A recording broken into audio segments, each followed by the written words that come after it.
Once again, the nation's future is on the line and really is actually holding up the whole world with the events happening to prolong things for the sake of the election, if you know what I'm saying. For the past 3 years, Americans have had a president who has affirmed life, upheld religious liberty, and fought to fill the courts with constitutional judges. In short, he has sought to keep his promises to conservatives and evangelicals. With the 2020 presidential election looming, a liberal progressive victory in November could almost instantly wipe away many of those gains on key moral and social issues by executive order, while ushering in a host of new threats, especially pertaining to constitutional religious liberty. In the last couple of decades, it seems like each election we hear, "This is the most important election of our lifetime." Tony Perkins, president of Family Research Council, told Decision, "It's true. In a nation with such diametrically opposed views of life, marriage, and religious freedom, each successive election grows in importance. The extreme social policies proposed by the two remaining viable Democratic candidates, Joe Biden and the other one who dropped out, Bernie Sanders, pose a dangerous threat, particularly to evangelical Christians. Ideally, when electing a candidate, Bible-believing Christians should look for someone who embodies Exodus 18:21, men who fear God, trustworthy men who hate dishonest gain," said Michael Brown, host of the syndicated Line of Fire radio program and president of the Fire School of Ministry in Concord, North Carolina.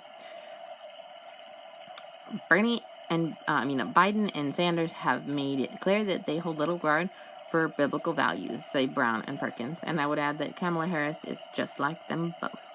With few exceptions, the candidates have taken the policy positions of a party already leaning hard to the left and pushed it to the fringe.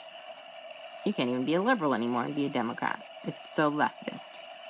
Former Vice President and Democratic frontrunner Joe Biden is on his third presidential bid at age 77.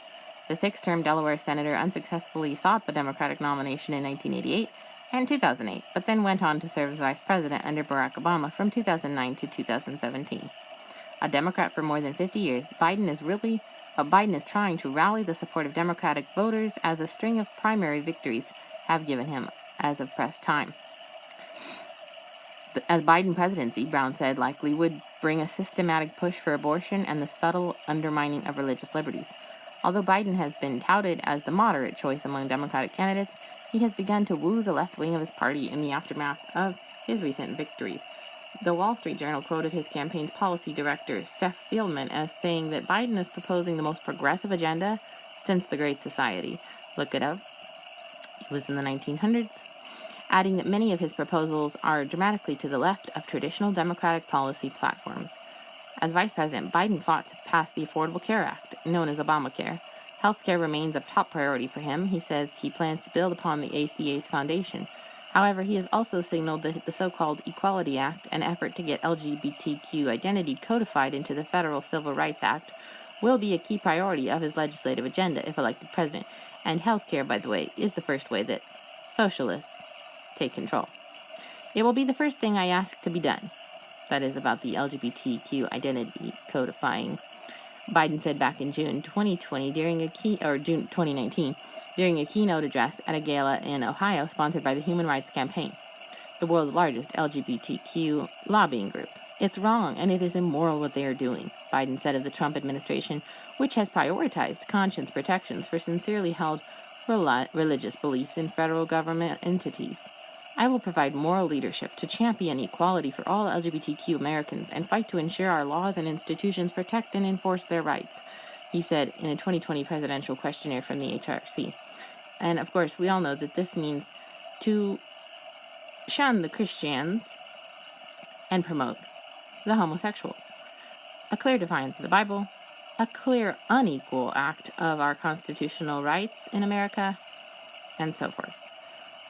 Biden, who as vice president was credited with convincing Obama to publicly endorse same-sex marriage, by the way, sodomy was illegal in the 1900s even, has also said he will nominate and appoint federal officials and judges who are committed to his view of equality, including LGBTQ people, and he will work to give transgender individuals access to identification documents that validate their gender identity preference and will support state and federal efforts on this.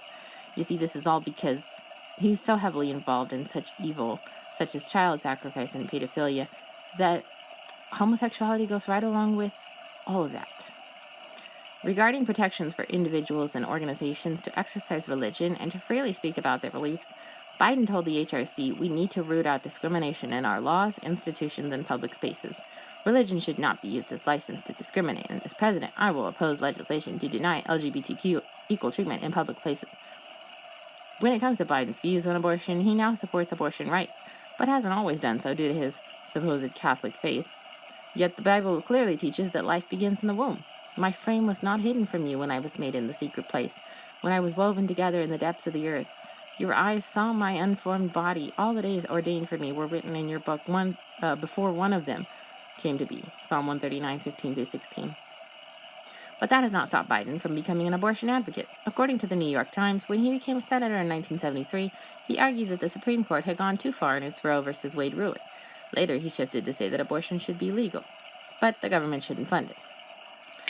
However, this has changed, of course, because Biden's always changing according to whatever he needs to do to, continue with the mob in his 2020 campaign.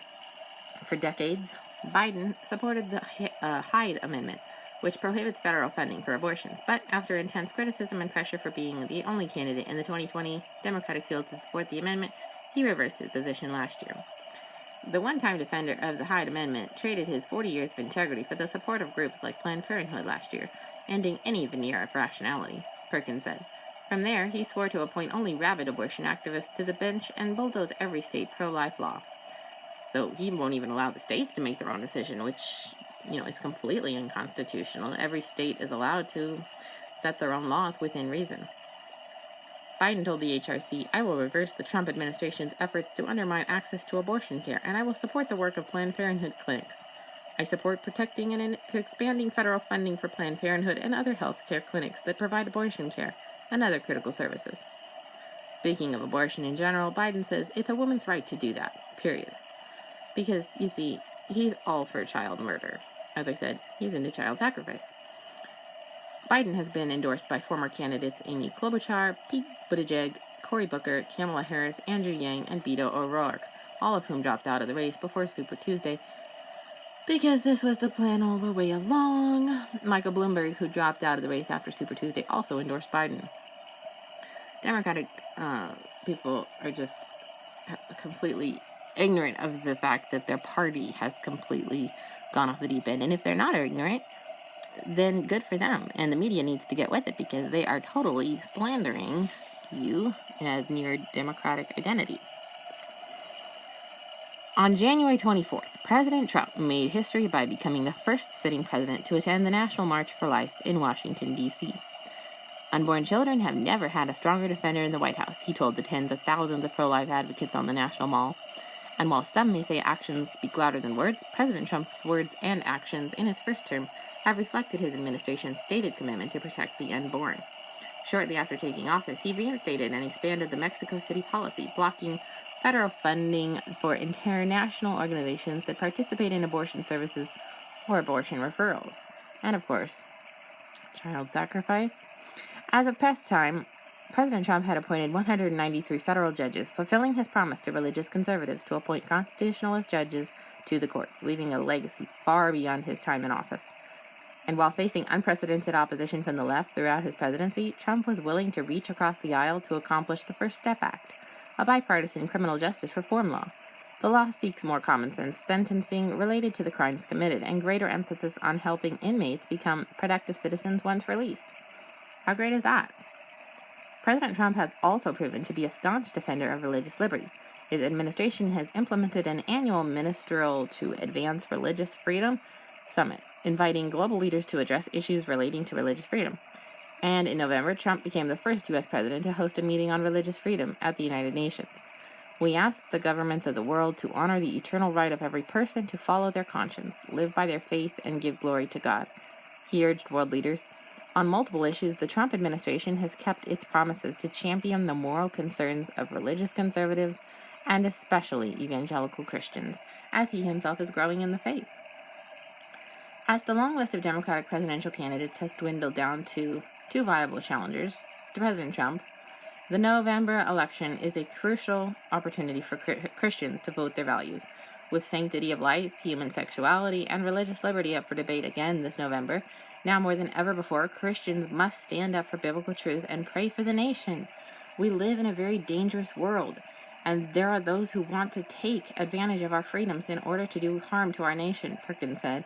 We need to pray for God's protection over America, and that as a nation we would return to God, so that we might be a nation that honors Him and is worthy of the blessing we seek from Him.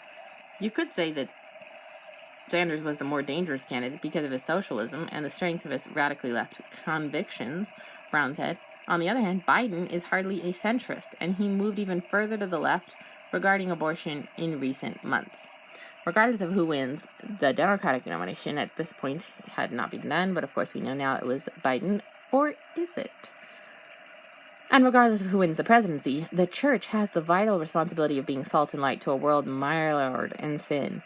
But if you do not vote, you risk being under the presidency of someone who will restrict you from freely sharing the gospel. Now, who wants to live in a country like that? And if we have the freedom to vote, which we do in America, and you have the right and the privilege and all that stuff, do it. Don't sit down because nobody perfect is running. And don't even sit there and complain about President Trump, because he is the best president we've ever had. And again, are you perfect? No. So don't fall for the media's lies about him, and certainly don't get hung up on his personality, which, by the way, is pretty awesome if you get to really actually see it behind the media's lies. As the article here says, I'm praying first and foremost for revival in the church. It is only as we come alive that awakening can come to the nations, Brown noted. And I've said for years, I'm not as much concerned with the presence of darkness as I am with the absence of light. Exodus 18:21 says, but select capable men from all the people, men who fear God, trustworthy men who hate dishonest gain, and appoint them as officials over thousands, hundreds, fifties, and tens. Think wisely and vote your values.